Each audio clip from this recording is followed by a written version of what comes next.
Welcome to EdLeader with your host, Dr. Rob Jackson. Join Dr. Jackson for conversations and reflections on improving educational leadership from the classroom to the boardroom and beyond.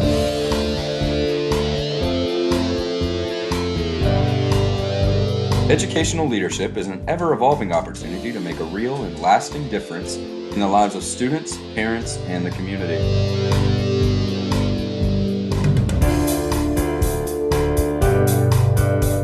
And now, here's your host, Dr. Rob Jackson.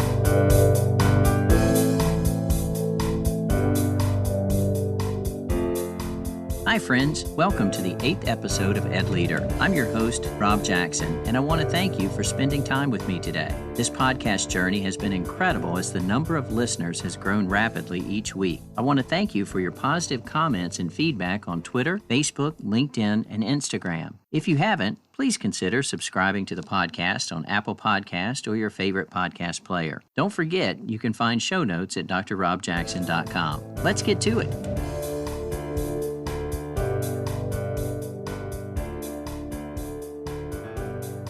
Today, I have the incredible opportunity to sit down with an amazing ed leader. She is an assistant professor and Master of School Administration coordinator in the Department of Educational Leadership at the University of North Carolina at Wilmington. She earned her PhD in Educational Leadership from Virginia Commonwealth University, her administrative licensure from Virginia State University, her master's degree in special education from Kean University in New Jersey, and her bachelor's degree in English literature from Michigan State University. Prior to her appointment at UNCW, she was an assistant professor at the University of Tennessee. Previously, she worked in K-12 schools for 17 years in New Jersey and Virginia as a teacher, building-level administrator, and district-level administrator. Her primary areas of research include women in leadership, the superintendency, and leadership preparation. I'm very excited to introduce you to and welcome Dr. Kerry Robinson.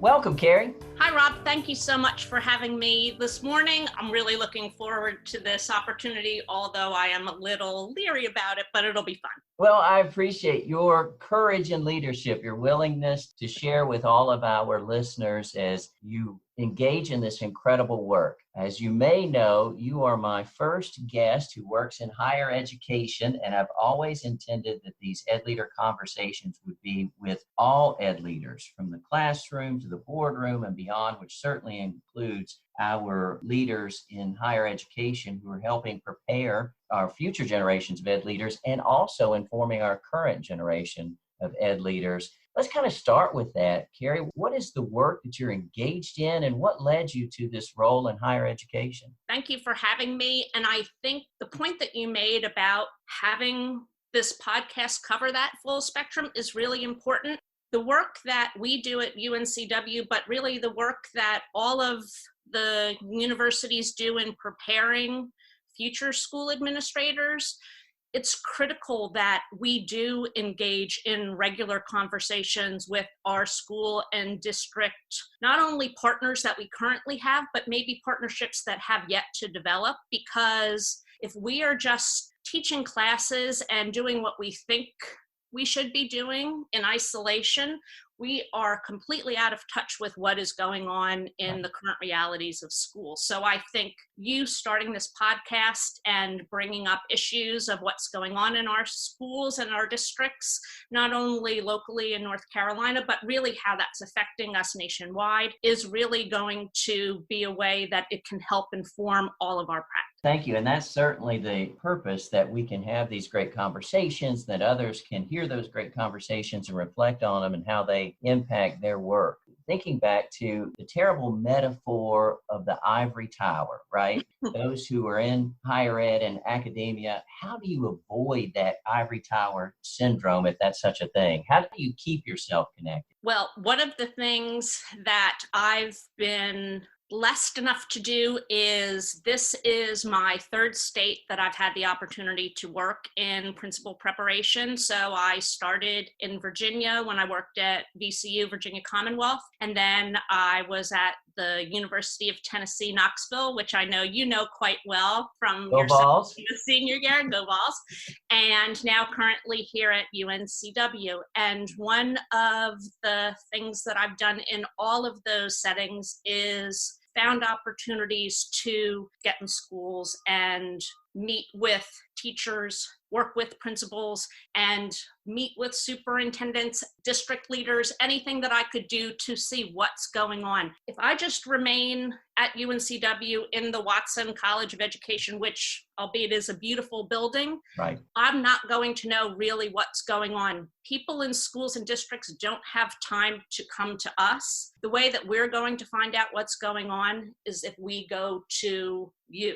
Exactly. And so while each state might have some specific things that are different, collectively across all of the states, I think there are many, many similar challenges, which makes me feel that what I'm doing is I'm in the right place. Absolutely. And thank you for being in that right place. And I'm hearing the same thing from my colleagues across the country, that we're really dealing with universal issues, particularly in public education. But, you know, it can't be a one-way street. It can't be higher ed is only informed by practitioners in the field. Certainly we benefit when our partners in higher ed are helping us, because for many of us, it's been some time since we've sat in a graduate class or a doctoral class. As you are doing your work, your research, what's kind of the cutting edge? Where is the field going? What do we need to be paying attention to in our schools and in our school districts? Gosh, there's so many different things. The one thing that I think is the biggest issue that we can't help to avoid right now is everything that's going on with mental health. Right. And there was just something that was released this past week at the National Superintendents Conference, a report just talking about the critical need that's going on for all of our students, K through 12, but most especially at the high school level. And that I'm trying to remember off the top of my head what the statistic was, but I think it was something like 35% of high school students have received some sort of mental health related service in the last few years. And then the other statistic was something like 70% of those students are actually receiving those services at a school, not at a hospital or a clinic or something like that. And our schools are not set up for these things. So especially in districts where schools might share one social worker across multiple schools or share a nurse or things like that. And so then it becomes, what are we doing to make sure that we are supporting the student in everything that we need to do before we even get to the academics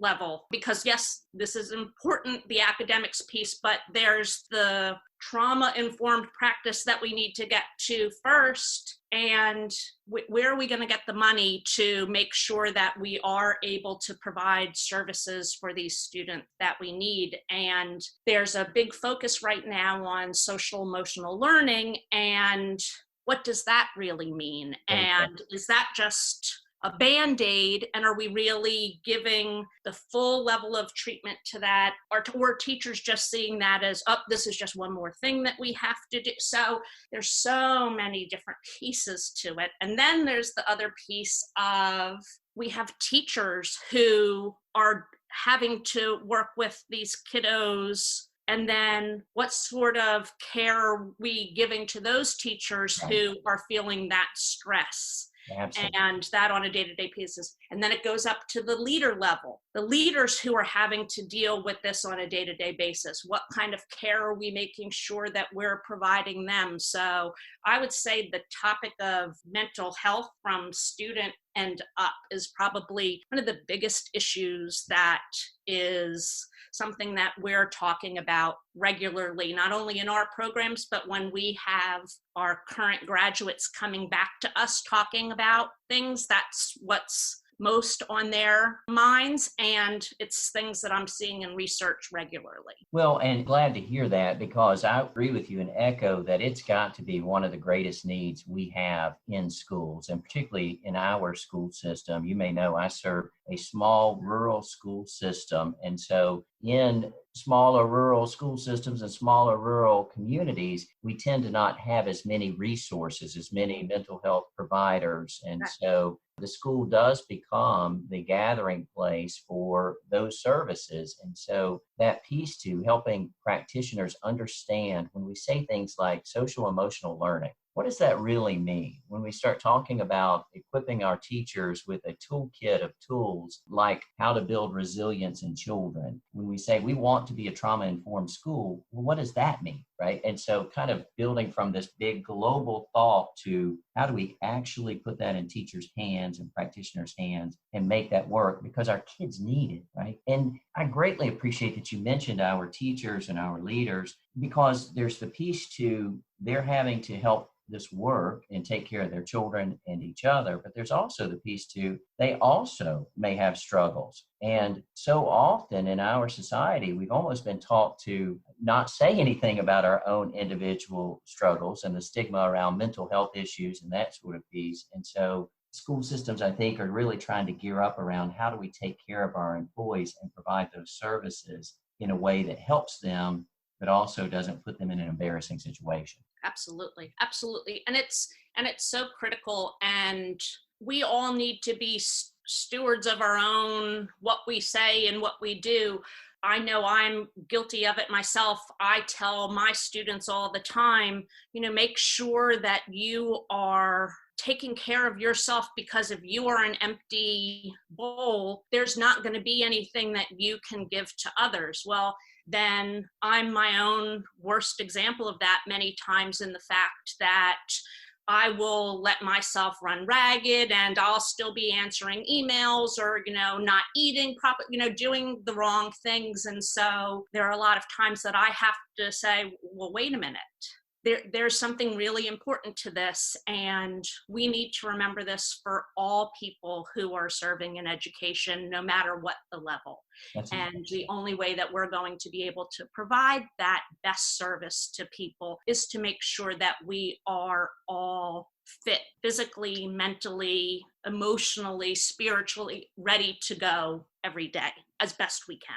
Absolutely. And we've talked earlier, and I know that you've actually written articles about it in terms of stress, particularly around the superintendency and that taking care of ourselves. What kind of led you to into that bit of the research, or what is it that really kind of stands out to you as you do that work? So when I was an administrator in Virginia, I was at the time working at the district level, and I worked in a small district, and my superintendent knew, he and I were close.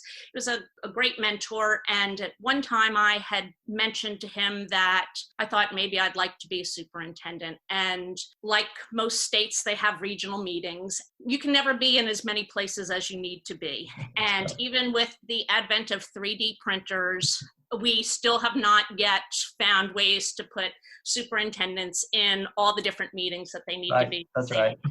We're trying. Yes.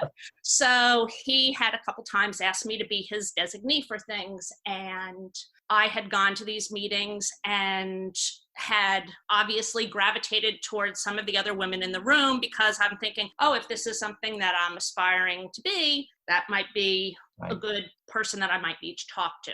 Well, the following year, I would say, oh, well, whatever happened to, and they'd say, oh, didn't you hear she had retired? And I said, retired? I saw her in May. She didn't say she was retiring. Oh, well, there's a story behind that. And I heard this a few times. And anytime I hear there's a story behind that, I'm dying to know. Well, what's the story behind that? So my dissertation was on women superintendents and why they leave. And one of the great finding from this study was that so many of these women let this position just eat them alive, and they did not take care of themselves the way that they needed to. And they found that the only way that they could reclaim their health, reclaim themselves, was to leave the position. And so this kind of disturbed me. And I said, well, is this the case that it's so toxic that no one can do this? Is it only for women? Or so then my dissertation chair, who now I continue to do research with, Cheryl Shakeshaft, she and I did a quantitative study looking at men and women and saw that, well, yes, there are some issues with both men and women about stress and health, but there are some people who are managing to do things well. And so Twitter, which I use quite actively, probably more than I probably should, actually has this fantastic hashtag right now called FitSoups, which is actually showing on a daily basis how these superintendents are finding time and finding ways to keep themselves healthy and eating right and finding times to disconnect and get away and make sure that they are able to do their job effectively, but also maintaining time for themselves. And I think you know a little something about that hashtag, don't you? I do. Hashtag FitSoups, FITSUPTS. And you know, Kerry, in addition to, and I do use it, and I'll tell you and I'll tell our listeners, I do that for personal accountability. When I share something like that on Twitter, others, friends and colleagues that I come in contact with in meetings or even through Twitter will ask me, how's that going? And I don't want to let them down or say, well, I haven't done such a great job. So it's almost a level of accountability for myself. Kind of, I'm accountable to the world in sharing that. But in doing so, one of the things that I think is important is that when we have the opportunity to model for others, we should take advantage of that. And so if there is someone in the school system who says, I don't have time to do that, but sees the superintendent making time, maybe they'll make time for it, right? Or if the superintendent thinks this is a good thing, maybe I should consider it. That's a good thing as well. And so the hope is that beyond just taking care of myself, at least for me, beyond just taking care of myself, it's also sharing with the folks I work with how important it is to take care of ourselves. Because as you shared earlier, powerful metaphor, if the bowl is empty, I've got nothing to serve anyone else. And so when you desire to help others, you want to have something to help them with. I really appreciate that metaphor and appreciate the group who are participating in that FitSoups sharing across Twitter, and that's been exciting to see. And it's really kind of created almost a PLC around fitness, right? A professional learning community. Yes. Where folks are saying, I'm doing this or they're doing that. And so that's been kind of exciting to see. Kind of changing gears a little bit. I know that you work with aspiring administrators in a MSA program, and we're starting to pick up some international listeners, which is really exciting. So they may not know what MSA is, but kind of give us an introduction to what an MSA program is. Sure. So an MSA program in the state of North Carolina is a Master's of School Administration. And this program, it's a master's degree that will, at the end of it, will provide you with licensure to be a school administrator in the state of North Carolina. So an assistant principal or a principal. In this past year, I've just in this past year become the coordinator of the program. Congratulations. And as the coordinator, I get the opportunity to also be the advisor. And as people are coming in, I get to have conversations with people to really get at what's your why, to steal from Simon Sinek. There you go. And to find out what are you coming in for, where you see yourself going. And because really no two people are coming in with the same background, no two people are really wanting to do the same thing with this degree, no two people are wanting to, well, actually everybody wants to move as fast as possible. That's right. But what's really interesting is so many of our students are coming in either from a classroom or maybe even a department chair or maybe like an instructional coach level, but their view many times has been at a classroom level or maybe at a department level. And this is their first opportunity to really almost have like a balcony view and say, oh, now I want you to look at something school-wide. And their minds are blown. Like, I would have never thought of that. Like, they're so drilled down into, I don't understand why I always have to have this at the end of the day. Well, when a master schedule is created, it wasn't because the principal doesn't like it. There is a reason behind all of this, but it's not many times until the person makes that journey and they have that conversation and they really look at that wider view that they begin to understand, oh, wow, like there is life beyond just a single classroom or a hallway or my previous experiences. Thank you. And, as you were sharing, I was thinking about my own ahas, like everybody didn't work as hard as I worked and, or I can't believe that person doesn't, whatever. And, all of those kind of self-centric concepts we tend to have, and our eyes are open wide. The one thing that I find most encouraging is, I'll talk about two different types of people who come to the program. Sure. There are students who self-select to apply for the program because they think, I really want to be an administrator. I've kind of known since I've been very young that I want to be an administrator. And many times they are great and they work themselves through the program and they wind up getting positions and do really, really well. The students who we get most excited about are the ones who are tapped within their own district, who maybe would have never even thought about administration in the first place until principal says, you know what, you've been on this school improvement team, you've been leading this. Why don't you think about getting your master's in school administration? What? Why would I ever do that? No, that's the trajectory. Those are the people who wind up being superstars within a district. And those are the people in a district that the district holds on tightly to and says, oh, you can't go anywhere. And those are the districts who I love to see they're thinking of, okay, what is our succession planning? So what are they doing not only to make sure that they have people enrolling in not only our program, but any program within the state, but what also in-house are they doing to make sure that they're developing leadership within the district to make sure that this is a place that you want to make sure that they're going to stay long-term.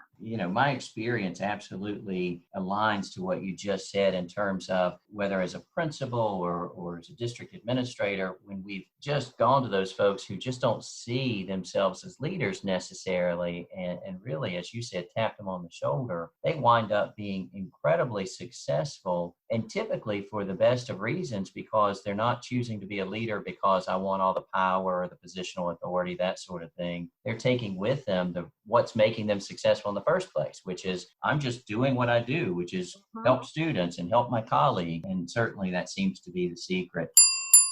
You've got mail. Just when everything is going perfectly, someone makes a choice that lands squarely on your desk. What will you do and how will you handle it? It's time to check the inbox. Oh, Kerry, there's the bell. That means we have an inbox scenario for you. And I've got to tell you, this is a little fun for me because of all the professors who gave me inbox scenarios in class. So here's yours. Can I take an incomplete in this course? My professors would never allow an incomplete. They were seeking mastery. So, Kerry, there is a recent or not so recent graduate of your program now serving as a principal. And she reaches out to you, she, of course, being female, and she says to you, Dr. Robinson, as I'm new in this school and leading the school, I just have this feeling that I'm not being taken seriously by the male teachers on my staff. I'm not sure if what I'm doing is the right way to approach this. What advice would you give her? So the first thing that I would be really excited about is the fact that she still would be reaching out. Yeah. And that's one of the things that we talk about is that once you cross that stage, we still are a learning community until you retire and then some. So I'm glad that she'd still be reaching out, but we would probably break things down a little bit more and try to find out, well, what were your first steps? Did you just step in and start leading, or did you get to meet people? Like, I would want to understand the background first behind like what her perception of why she felt this way about the male teachers within her school. And has she had conversations with the men and moving forward with what would be her strategies with, I wouldn't want to give her ideas. I would want to try to let her come up with ideas and then maybe jump in if any necessary, but allow her to make her own decisions with it being her school. See, I can hear the teacher in you. We're going to help you discover the answer together. Exactly. You know, and thank you very much for that. Certainly one of the things that I've come to understand, particularly as I've gone along through the years, is that we each have a unique experience in leadership. We bring our personality, we bring our background, but we also bring all those other things like gender and demographic characteristics, and recognizing that, appreciating that, and really honoring that, particularly for myself to say, I've not walked that path, but let me find somebody who has walked that path, who may be able to speak into this experience you're having is quite important. Well, I do think there's a great power in ed leaders spending time together and really having great conversations. And I just want to say thank you for your time today. What an incredible conversation. Thank you for continuing to grow our ed leaders. The old ones among us, we're not going to be here forever. And it's gratifying to know that people like you are ensuring that wonderful folks are coming along to take care of our children. Well, thank you so much. And it was a great opportunity. And in case you can't tell by my voice coming through this podcast, it is an absolute passion of mine to get the opportunity to work with aspiring and sitting leaders. And it's something I love to do every day. And it shows. Thank you so much. Thanks so much.